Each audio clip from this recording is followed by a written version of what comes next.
So if anyone else wants to see it later, then maybe they have a chance. So my name is Ryan Saltz. I'm the director of Launch SA. Today's session is the first session for Entrepreneurship Week for Tuesday. And as part of this session, what we're focusing on is setting achievable goals. And so what I want to do during this time is really ideally provide you a roadmap, call it a playbook, something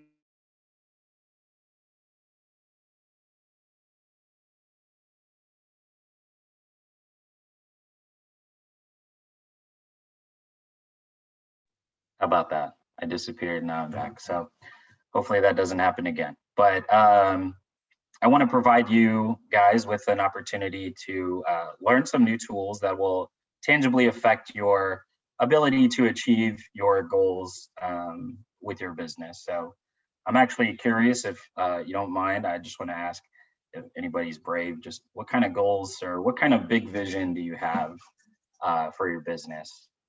And no sweat, if no one wants to do it, that's fine. But if anyone wants to, I'd love to just kind of get a feel for it.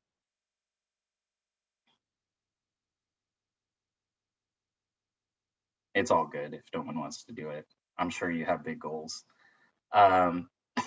So hopefully you also don't find my humor to be poor as well, but I like to think I'm funny.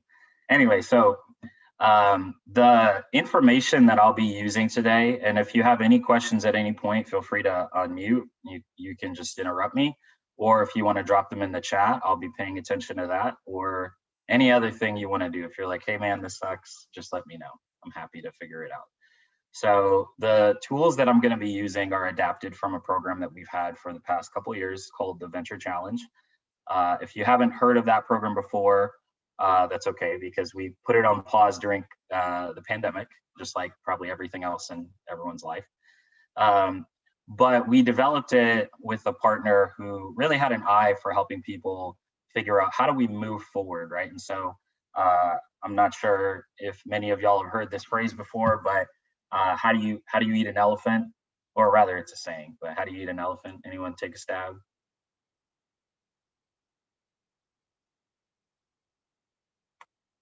Well, let's give a second. Maybe somebody will pop. If not, no sweat. I'll just tell you. Yes, one bite at a time. Thank you, Crystal. I love you, Crystal. So yeah, one bite at a time. Oftentimes, when you think about setting goals for your business, we're commonly given tools like the business plan, the value proposition canvas, a couple other different versions of tools that we use. However, while it does paint a really great picture for what is possible or what maybe that end vision looks like, oftentimes it's a little bit hard to figure out how do you achieve that big vision, because really it's not necessarily oriented towards that. It's usually painting what's my strategy. That's one element, but it doesn't tell you how to achieve it. The other one is really, what does the end game look like? And maybe that's because you're pursuing a loan or you're trying to get funding from somebody. So while everyone can more or less articulate what the end goal looks like, getting to that end goal is always usually a little bit more complex. And so what we've developed is a system that'll help you kind of compartmentalize your ideas and then place them along a roadmap that will allow you to achieve them. And so I'm going to go ahead and get started, and I'll share my screen to show you the documents I'm working from. And for all of you that are interested, rather everybody that's in this session, we'll make sure that you get them as well. And they're also available for download on our website with, if you like my voice and really you're just like, man, I can't get enough of this guy. I have myself also recording these same tutorials of sorts. So you get extra me if you want that. So I'm going to go ahead and start, and there's going to be 3 documents that I'll be using, but I promise they're actually really simple. Can I get just kind of a general that somebody can see what I'm showing?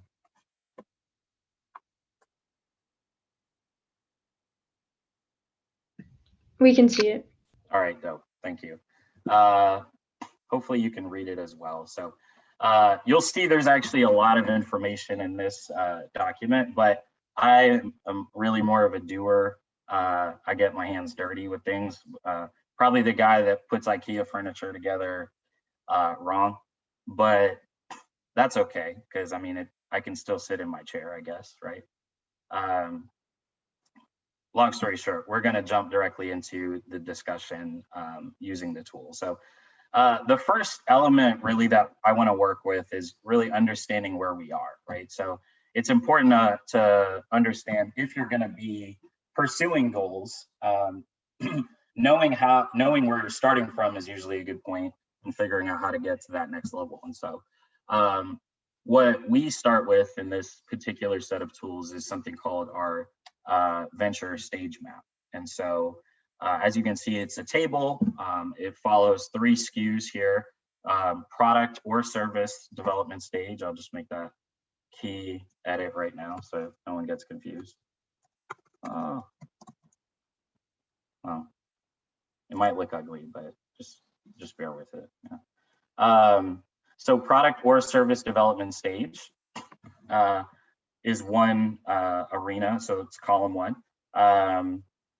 Customer and market development stage, that's column 2, and that relates directly to your revenue. And then your team development stage, which is the 3rd column and is important towards sort of the organization of how your team is developed. And so I want to give some quick insights on this map, just so that you can understand. Then I'll walk through an example so you have an idea of kind of how to interpret what we're looking at. So the concept that we function from is that in order to progress forward within a stage, you have to have an alignment across the stage as a whole. And so you see 1, 2, 3, 4 on the side. You have to have alignment across the stage before you can progress holistically towards the next stage. That doesn't mean that you can't be in multiple stages at a time, but in general, you're not going to be in stage 1 in one area and stage 5 in another. Generally, if there's a reason that you might be sporadic, it's usually because something went backwards. For example, a team member that you had on your team decided to leave the team. That might put you backwards in terms of your team.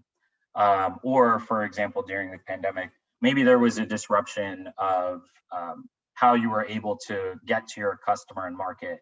So that might have affected your revenue, and therefore you may have had to rethink how you get your product or service to your customer and market, which can, again, displace you. But in a general sense, we're not going to progress forward unless we have alignment across these stages. Other things that I like to mention, so product or service, again, when I say service, that's if you're in a business that's not selling physical products, then that's what I'm referring to when I say service. Revenue is not profit.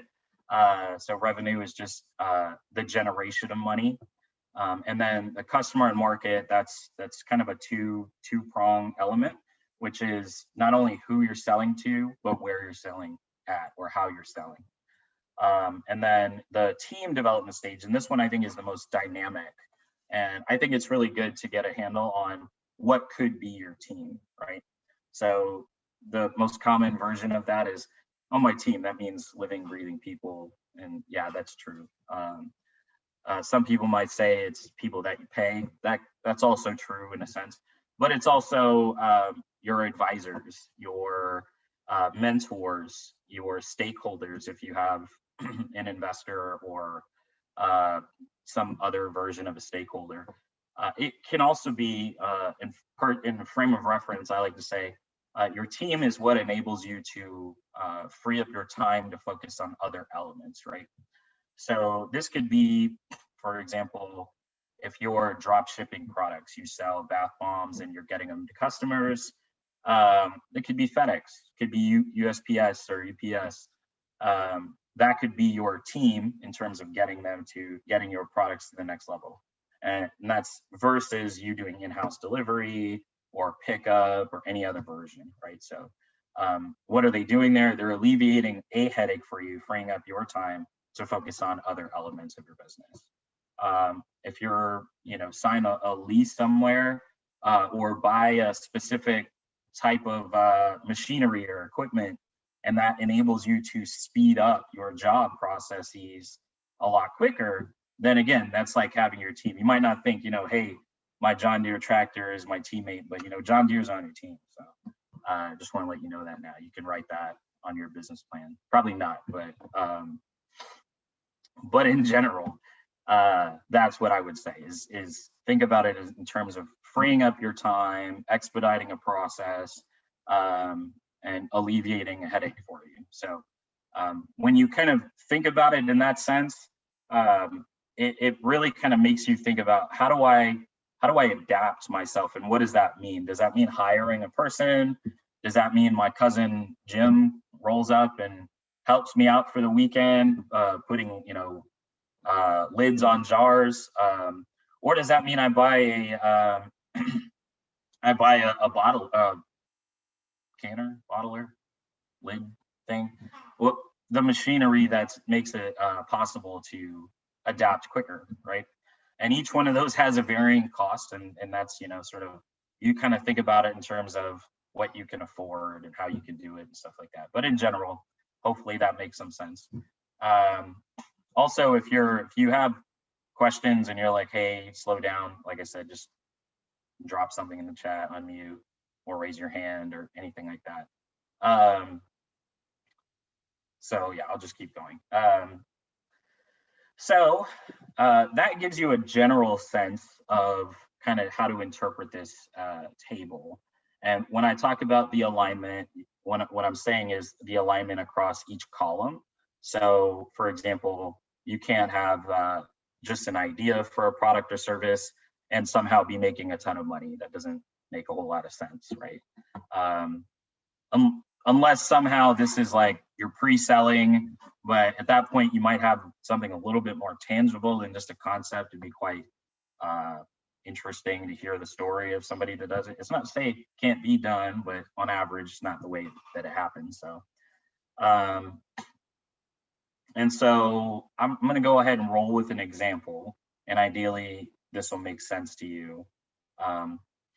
And I want you to keep in mind that these three stages work together, right? And in a general sense, if you want to think of this as like napkin numbers, if you're wondering, man, I wonder what's wrong with my business, you might be able to just kind of take a quick gander and say, oh, okay, I'm not selling enough within my market, or I'm not getting enough revenue. What do I do next? Well, is it something that's wrong with my product or service? Like, are people just not resonating with what I'm selling? Or is it a matter of maybe I don't have the right team in place to get the products or the sales to the right point? And what can I do to enhance that? Or is it about your positioning in the market? It's not selling because, most of the people I talk to say they want to buy it online, and I'm over here at this farmer's market. It's just not going to pair up, right? So you can kind of briefly map out, okay, this is where I am, but why am I here? And then figure out how you're going to progress forward. So just going to take a quick coffee break here. Okay, so I like to give food examples. I think that they're palatable in a general sense. So the example I usually like to roll with is being a baker. So let's say I'm a baker. My last name is Salt, so probably not the best baker name. You'd probably want something a little bit more sweet, is my guess. But anyway, people like my stuff, or at least I think so. So at this point, I have this idea that I want to start a bakery at some point in the future.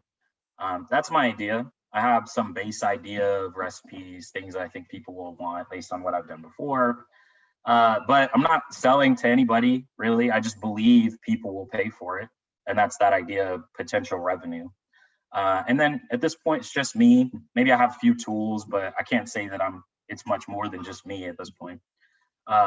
So holistically, I'm on level 1. Most people move out of level 1 pretty quickly, so I wouldn't worry about being stuck here forever.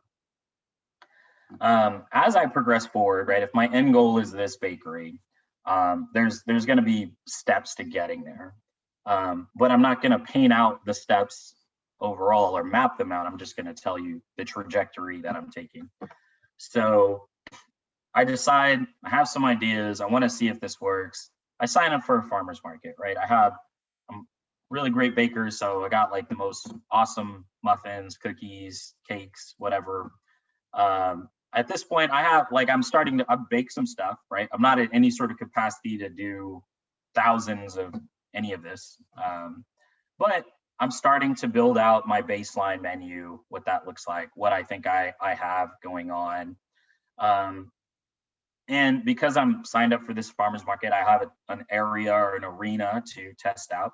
Maybe my friends and family have bought some stuff, but I'm not really counting that because friends and family can only eat so much of what I've already made for them. So eventually I got to rely on people that I don't know to buy my stuff.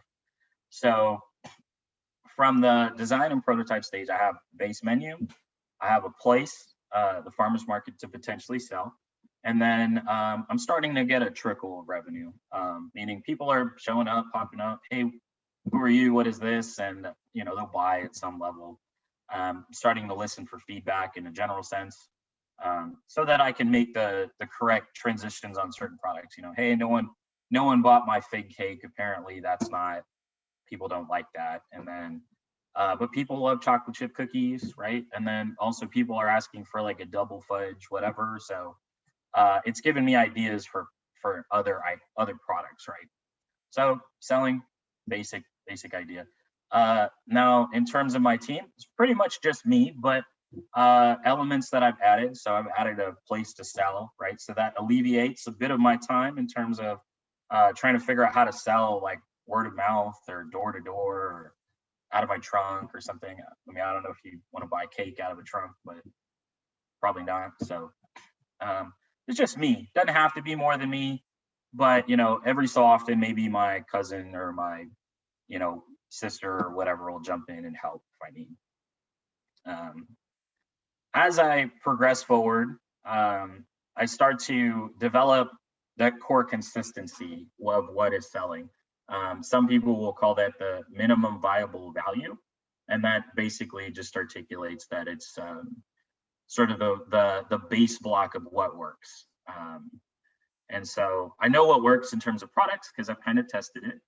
At this point, I have more consistent customers at my market. People are coming back. Maybe they're asking for different things. Or, and when I say different things, maybe they're asking for, hey, can you cater my daughter's 5th birthday party? Or can you make such and such cake? Or, I'm doing an event. Is there a way for me to include you somehow? So I'm starting to get not only just my baseline revenue, but things are popping up, right?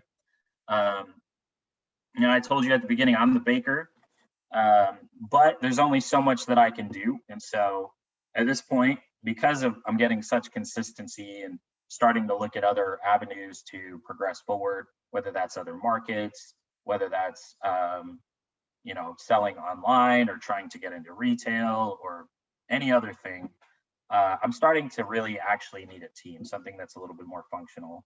And because I'm also getting potential orders on the side, like catering orders, I'm no longer able to do my market baking and then also my like work for hire baking. And so I'm starting to look for another place to bake.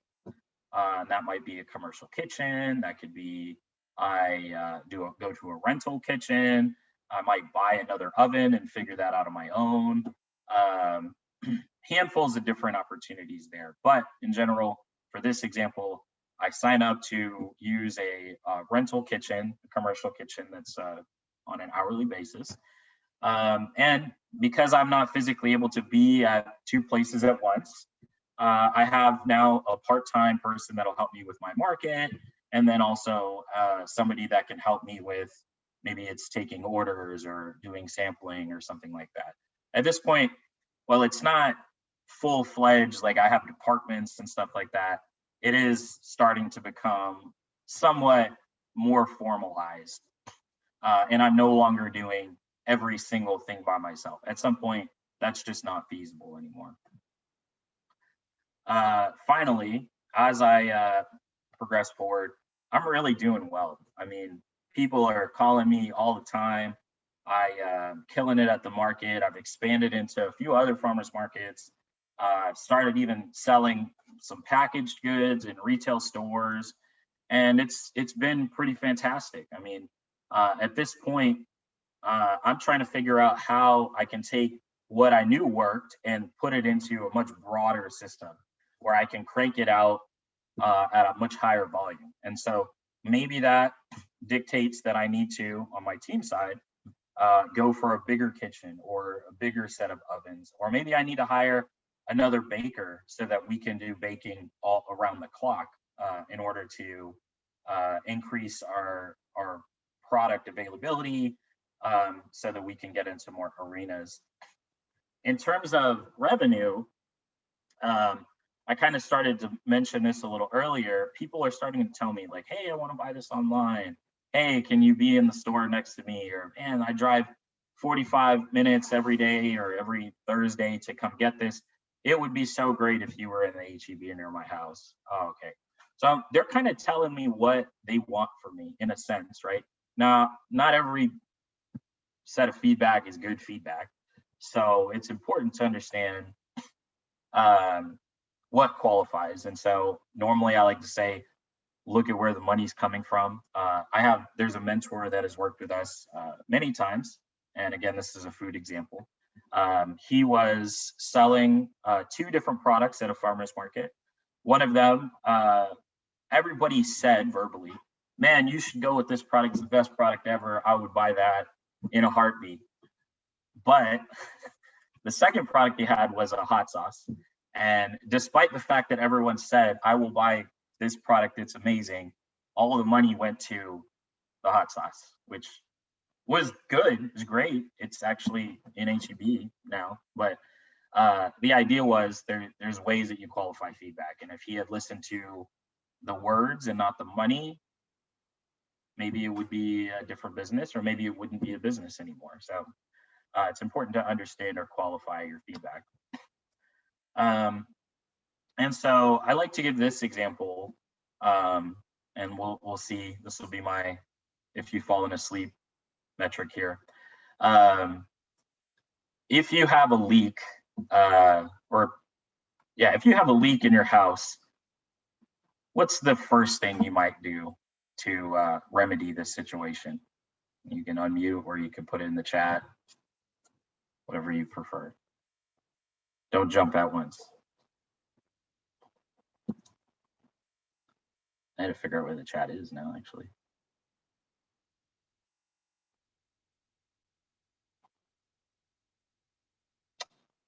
Yeah, I don't know where it went. Oh, there it is. Okay. Anybody want to take a guess?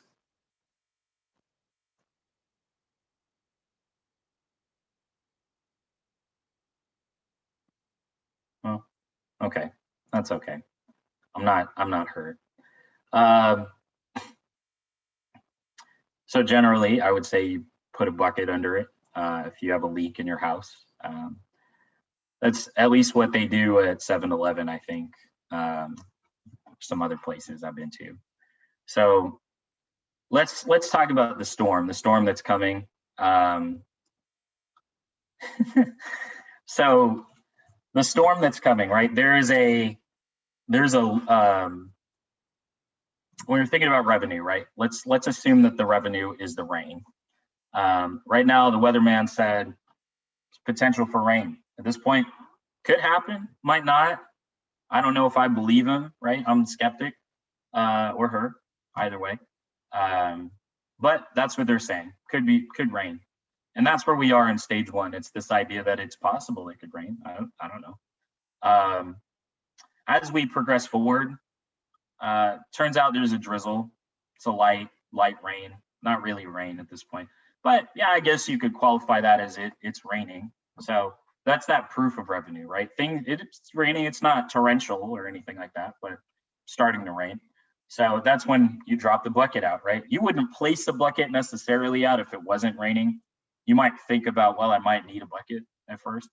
As you move forward and it's actually starting to rain, that rain and that hole turns into a much bigger drip. It's a steadier drip we're talking about something you're like, man, I do need that bucket. I might need a bigger bucket later, right? Because I can't fix it in the moment. So that's I'm gonna drop a bigger bucket, or I'm just gonna hopefully hope that the rain doesn't overwhelm the leak in my roof. Now, once we progress forward, right, and this is turning out to be quite the storm, the water is filling up in our bucket at a consistent enough level that, unfortunately, this is where we start needing to drop buckets around that initial bucket so that we can catch the revenue, rather the rain that falls over the side. And so this is, in concept, the idea that I'm trying to get to, which is, as your initial bucket fills up, as your initial idea starts to work, then the remaining arenas that maybe you had at the big vision, like, hey man, I want to sell in 15 different places. You can start with one and then gradually build out those others, so that once one fills up, you naturally are able to capture the revenue that you've been missing without ignoring what's actually working. So hopefully that makes sense. And then the final version of this is, let's say this is 2 months ago, San Antonio monsoon season. At this point, the roof might as well not even be there because just the whole place is flooded. If there was a bucket big enough to catch all the water, what we're hoping for here is the deepest bucket ever, right? So when we get to stage 5 in terms of revenue, that's really just trying to build the deepest bucket. Like, people just continuously come in, things are working. How do I just maintain everything to keep filling? Like, I don't want to start any new buckets, like, just deep. So hopefully that makes sense. I like to give that analogy. So back to stage 4. Once you've hit that scale, once you're starting to move into other areas, markets, then you're more than likely going to have some form of formalized management. And that might be a farmer's market manager, that could be a catering manager, that could be another baker, it could be somebody that helps you with prep, it could be somebody that helps you with marketing, so that you're capturing and sharing in more ways, so more people are finding you, right? But it follows a trajectory where you kind of only add on as you need, and you're able to see what you need as you progress. And then finally, level 5. So at level 5, this is where things have stabilized. You're really not looking to build out new market arenas. You're really trying to just maintain and then repackage or re-showcase what you have that works so well in new ways. So not necessarily adding new things, but like, hey, we put a new front end on the Ford. Like, doesn't that look cool? It's the same Ford, right? There's really no difference. But hey, it's got nicer. We went with box style instead of edges this time. That's cool. But that's the basic idea. And then again, the bucket being as deep as possible is the revenue component.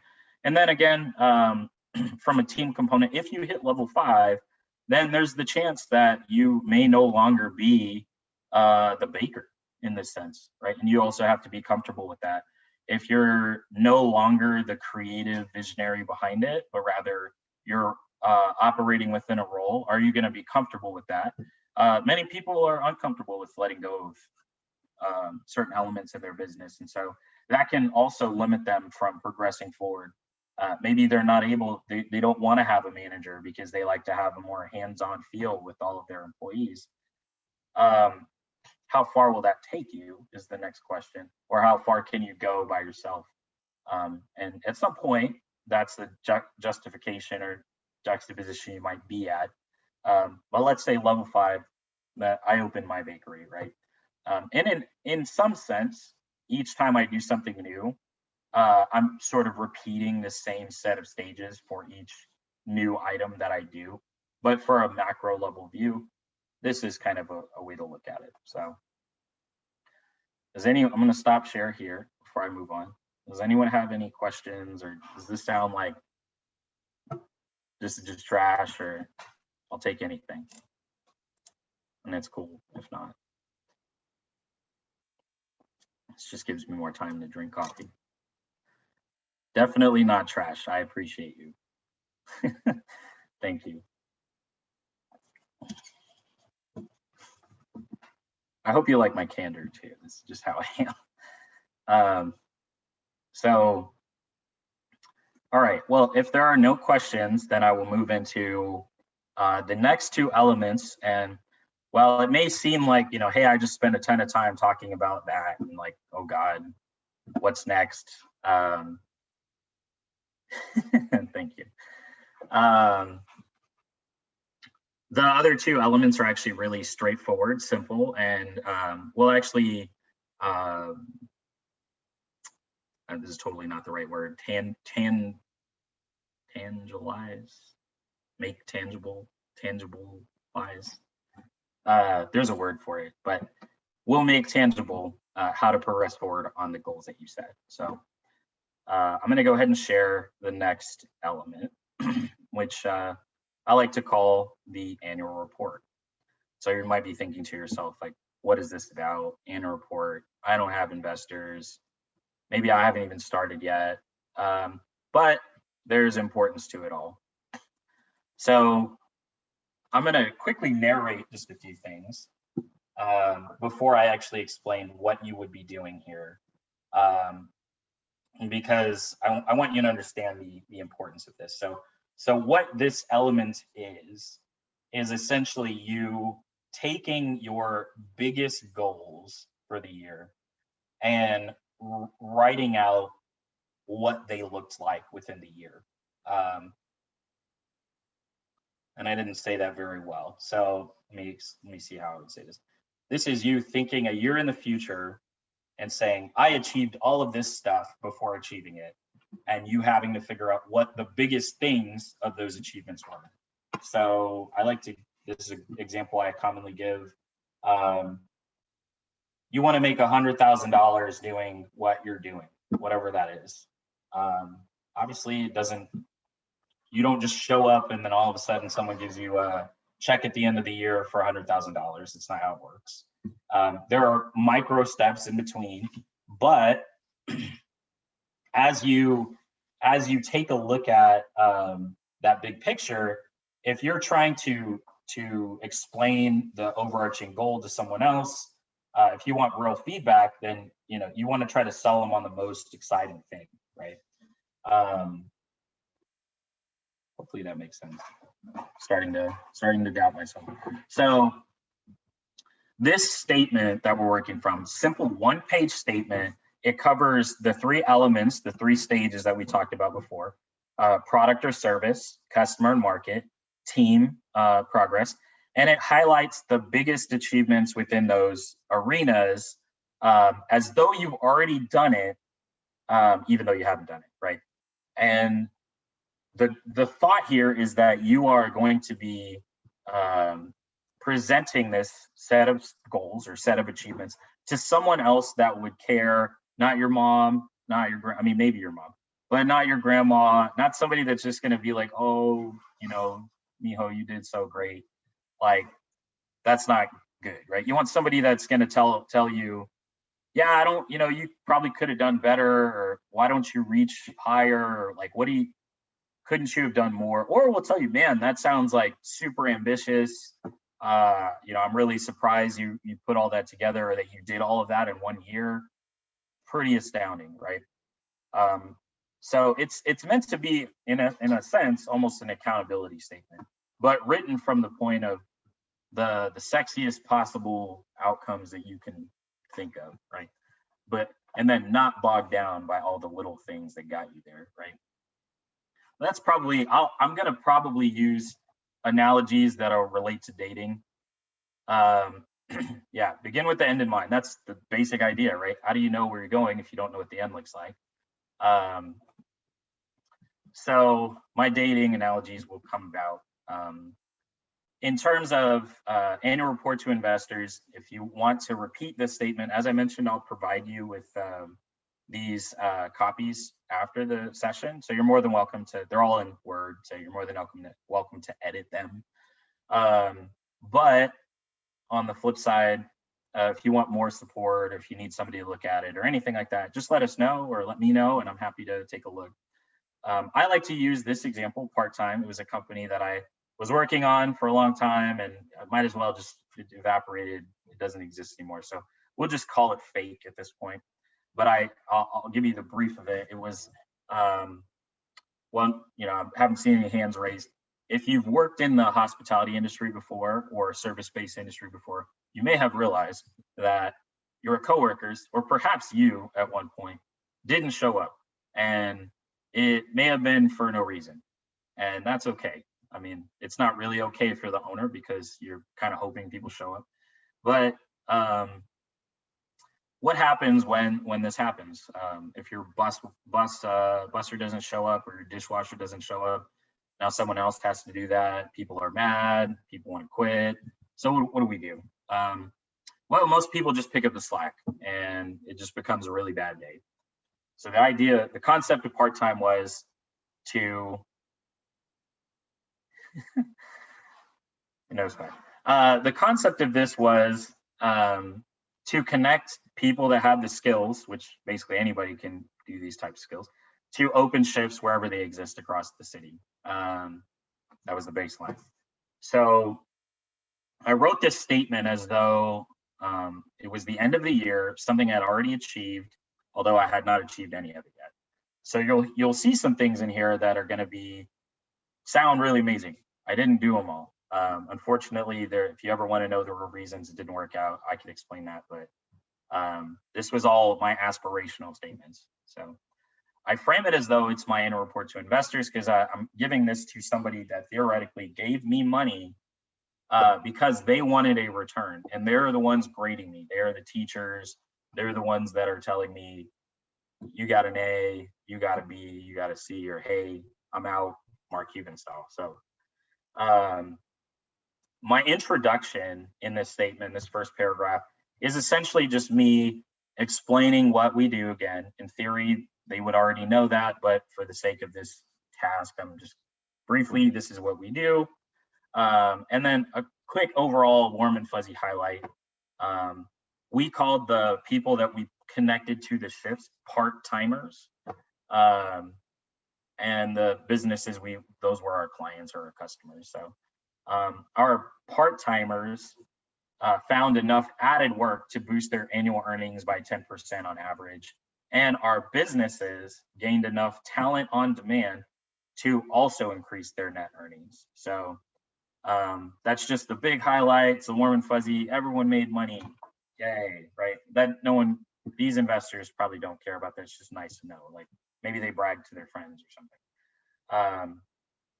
But introduction quickly sums to, and then introduces, here's what we achieved during the year along those three columns that I mentioned earlier. So you'll notice in this, it's organized by product or service, customer, market, and team.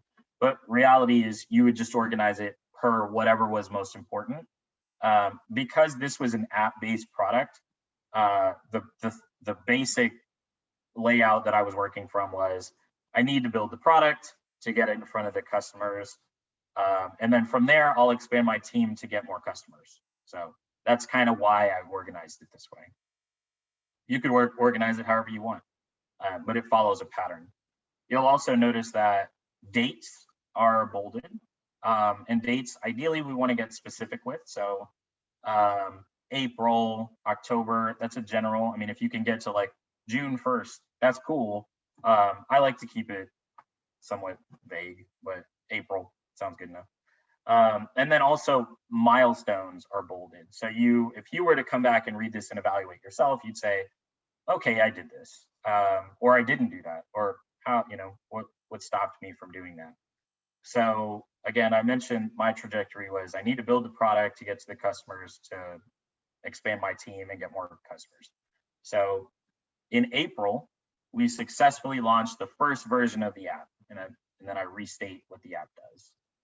And then from there, we deployed that, meaning it was up or online. We deployed it with a 99% uptime, meaning that the app was more or less stable. So we didn't really have to mess with the product that much. But this was V1, so surely down the road, there's probably more stuff to do. But once we had the product in place, we were able to quickly engage and convert new users into paying customers. So if you're my investor, you're like, great, you have a product, you got it mid-year, awesome. Like, that's perfect. That's what I wanted to see or hear about to begin with.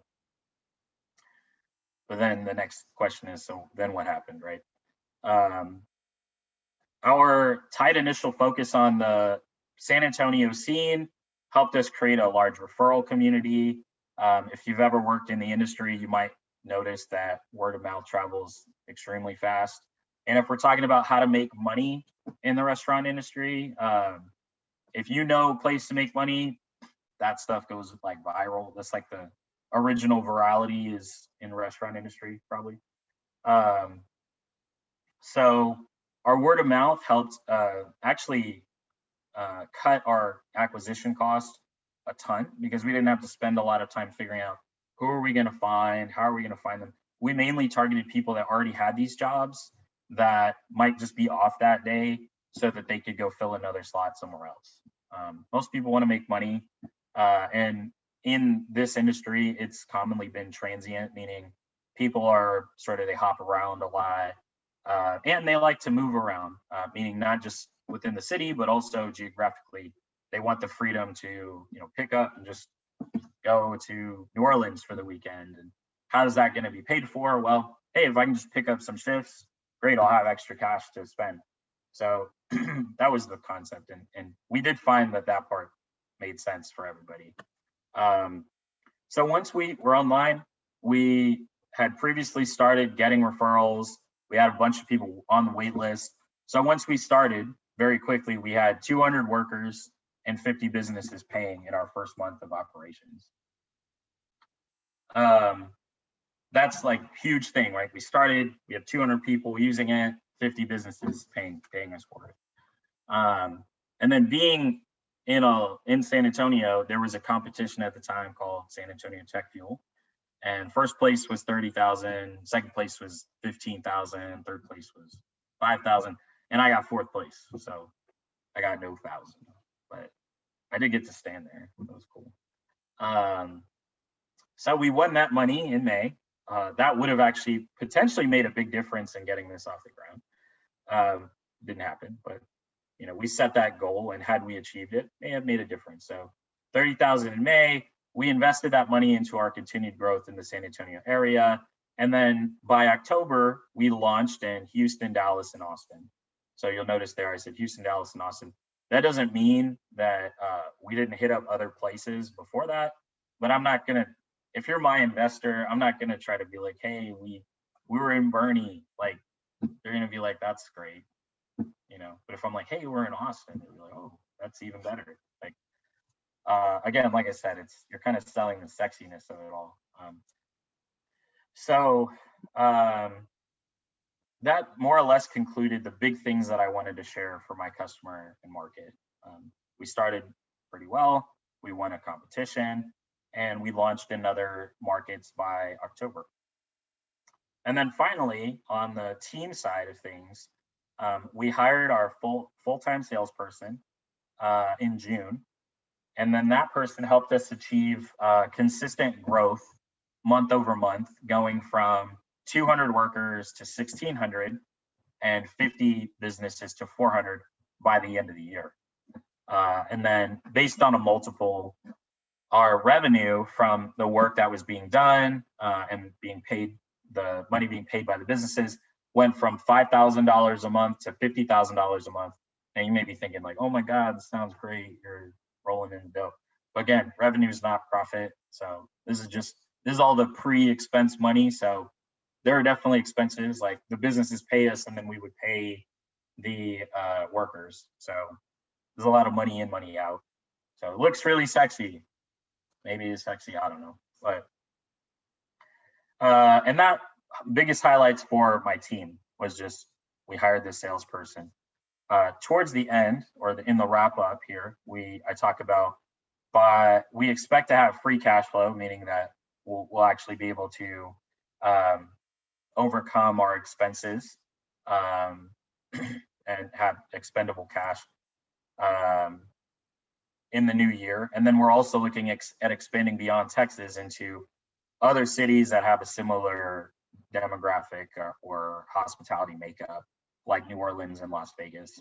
And then we anticipate having revenue growth of 200,000 a month by June of 2018. And so this actually probably should have said 2019 because I'm talking about 2018 the whole time. So I'm just gonna make a quick edit there. Oh yeah, that would be, okay. So quickly, I've said a lot of things. Does anyone have any questions? Because this is a lot of stuff. Does anybody have questions about what the point of this is or anything at all? You won't hurt my feelings.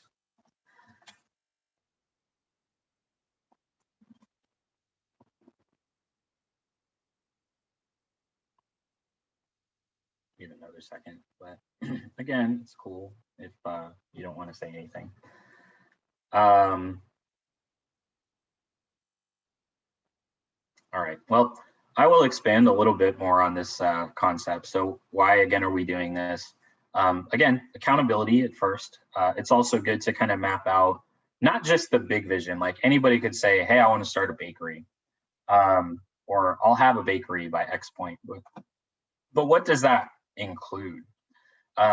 What does that look like when you make it tangible? I mean, you can have a bakery. How much does the bakery make? That's just kind of a level one. If we can figure out, well, I think it would be great if we were able to make $100,000, right? I'm just making numbers easy. Then that makes it a lot more palatable for you to understand how to get to that $100,000. Another element is, well, who's going to help you with it? A lot of times you think we put that onus on ourselves, but if we don't think through that expansion or that growth pattern, then when the time comes to hire somebody, or when we believe that we would have hired somebody, like, oh, when I get overwhelmed, I'll find someone else. You're not prepared. You never thought about that quandary. So this enables you to sort of think about it at a high level sense before you have to get to it. So that down the road, you know, okay, well, my goal is ideally to hire somebody by June. And then my goal is to win X amount of money in May, or my goal is to launch this app in April. And those things follow a pattern, not only on a timeline, but also they follow a pattern in terms of actual accomplishment. So, all right, last time, any questions? The last thing is gonna totally make this like all come together for you.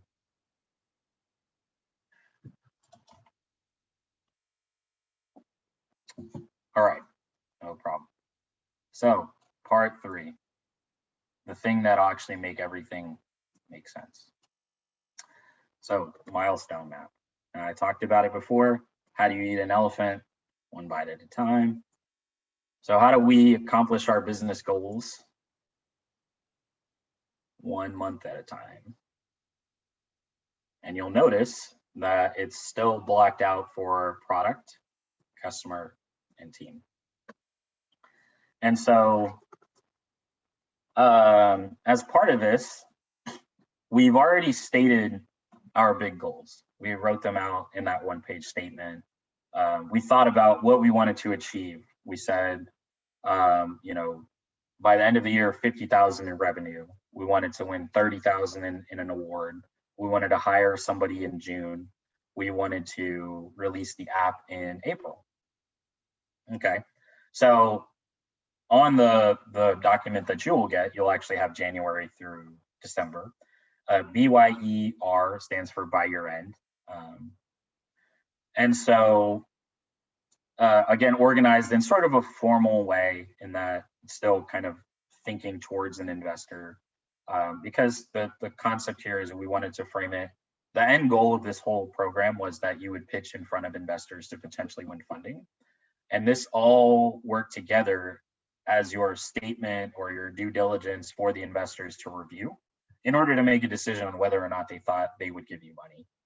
So that's that's what the existence of all of these elements are for, but using just the first couple to help you explain how to achieve those goals. So again, using the part-time example, I want to just kind of go through and again, compare and contrast some elements here. So on the one-page document, I mentioned that I launched the app in April. So you'll notice here in April, I launched the app. I also said when we started, we had 200 users and 50 businesses using. That also corresponds. So when I say due diligence, right, you do want these things to match up. Because if they don't match up, and think about it, if you were to present a case for investment to an investor, and you say, well, yeah, I made $100,000 last year, and then they look at your tax returns and it says you were down, $20,000.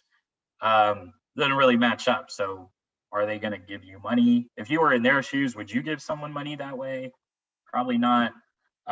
So congruency is also good, and it keeps you on the steady path. Another element, I mentioned that we won funding in May. And so because this center block here, customer and market, relates to revenue, all of my revenues I'm putting in this center block here. You'll notice that some of these blocks don't have any major additions, and that's because nothing really happened, and that's totally fine. Not every month does something happen, but the more granular you want to get, surely you can add things to it. So the more specific you want to get about what you think could happen or you want to happen during that month, I encourage you to take that stance. I mentioned earlier that in October, by October, we were able to get to Houston, Dallas, and Austin. But I also mentioned it wouldn't be very sexy to say we were in Boerne and New Braunfels and San Marcos. But we did that. It just not as exciting if you're the investor. You're like, yeah, that's great. I want to see that. You hear Houston, Dallas, Austin, you're like, oh my God, it's amazing. So highlighting the same things, but there are micro goals in between, right? You don't just go from 200 workers to 1,600. There's incremental increases, and usually not this smooth going forward. But this was a baseline, and also used for education. And then hiring people, again, we did that. Partnerships are also another one. So we were hoping to achieve getting a partnership with the Convention and Visitors Bureau, because they do a lot of events. And so in theory, they might also need a lot of help at various times. That was our roadmap. So as part of this, I said we launched the app in April. But we did some stuff before that. We were working on these elements, this annual report, this milestone map. We also were creating leads, so building lead lists, stuff like that. And then we also were actively, working as a team, and adding in mentors, advisors, other elements to our team that would make that would make this tangible and possible, and meeting on those points. Through our work, we launched the app in April. We started with the people that I said. We continued down the path of working on the Venture Challenge program as a whole, but our product overall was up 99% of the time, which is what I talked about in our annual report. Incrementally, month over month, we were able to, using our referral system, add on new businesses and add on new workers. But our first revenue, this 30K, enabled us to hire this salesperson the next month, which helped us increase our businesses and users at I think, a much faster pace, but also helped us increase our revenue and expand markets, which the initial team wouldn't have had the capacity to do. And then finally, by the end of the year, we had our 50K in monthly revenue, while also achieving a number of other elements. So hopefully that makes sense. Now,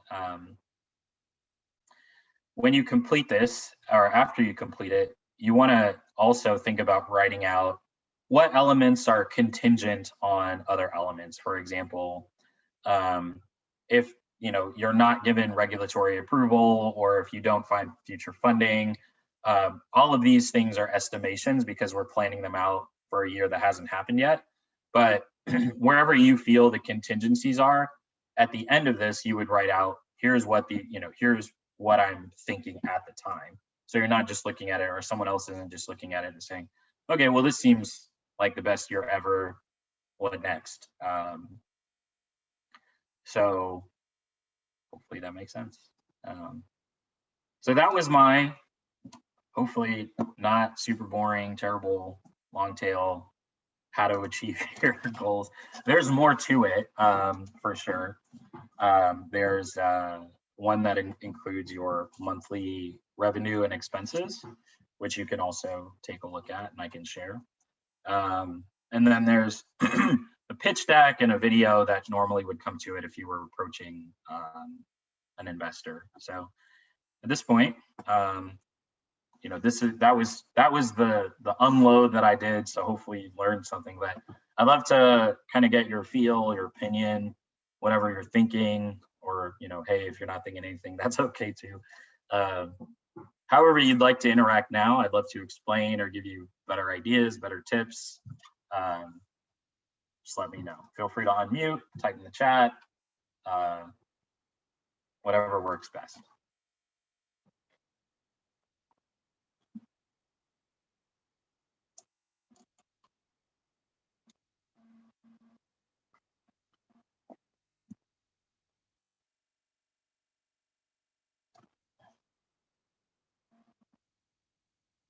Thank you.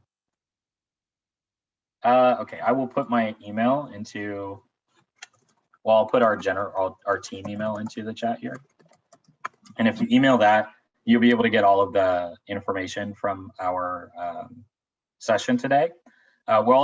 This is also recorded, so we'll be able to share the video with you as well.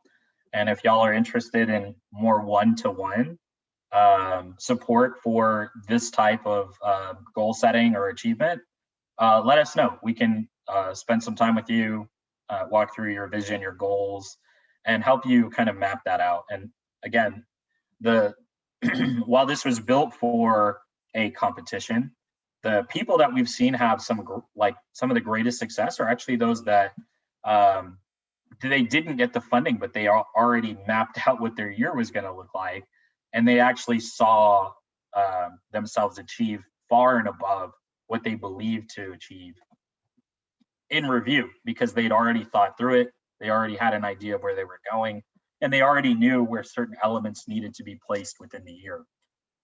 It's a great measurement of whether or not you're on track or off track, and also how you need to adjust, right? Maybe for you, instead of revenue as your big number, maybe it's amount of customers, right? If you set your goal as month by month, we're going to get 50 customers, and 1 month you get 30. Well, what do? Is this cause for alarm? Do we try to double up and get 80 next month to equate to 50 per month? Or do we reevaluate and say, the market right now is not positioned for 50, so we need to readjust and stay for 30. And then you can easily edit or pivot within these documents on the fly to get to a more realistic approach of what you're trying to achieve. Doesn't take you off track, it just gives you a new track. Any other questions, comments, problems, issues?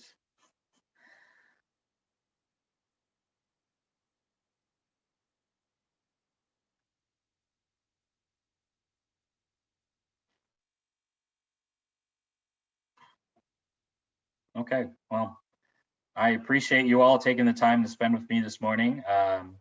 If you have any complaints, my name is Daniela Alvarez. I'm just kidding.